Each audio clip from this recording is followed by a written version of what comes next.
Cadence of Conflict, Asia, December 2, 2019. Opinions on Asia aren't just flying, but swarming the Pacific.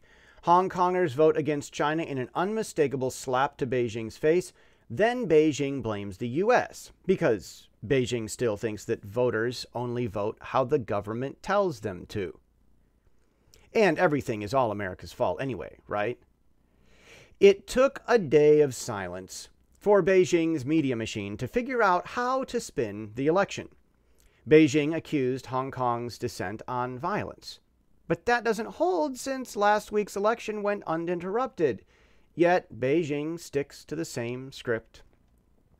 A commentator predicts that Hong Kongers don't want independence, even though they already declared independence on October 4.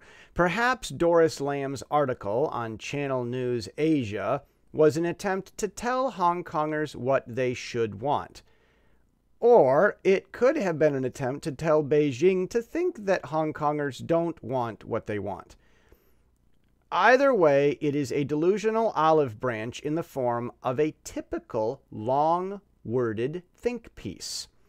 There is a growing trend of commentators who make their articles longer when they know that few readers will accept their opinions.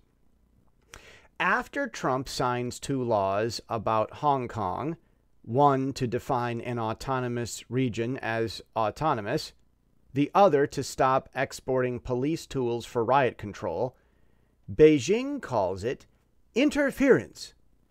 Then Trump drops tariffs on China because good old Benjamin is hard to argue with. Yet Beijing wants more. Now, as in Chinese business negotiation, China wants to change the deal after everything's been agreed to. They want even lower tariffs in Phase 1. Great Britain wants UN access to Xinjiang. China wants the world to believe Xinjiang is happy, an Islamic utopia. New documents prove otherwise. China also faces a food shortage, but a good marketing effort is underway for investment in Chinese farming.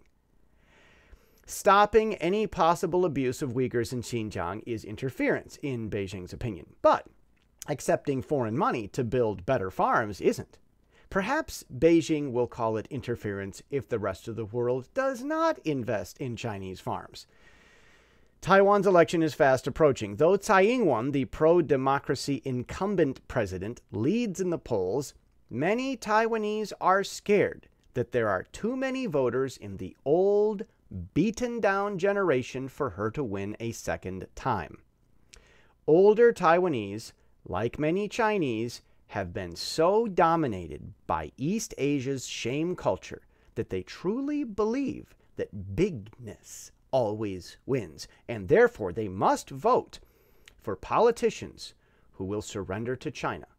Younger Taiwanese have seen this older generation get its way so many times, even polls can't keep them from being scared. But, as John Maynard Keynes said, men will not always die quietly. Few things drive voters to the polls like fear of dying at the hands of politicians who want to surrender. Tsai Ing-wen is set to win by an even greater margin than she did in her first term. And everyone has something to say about it.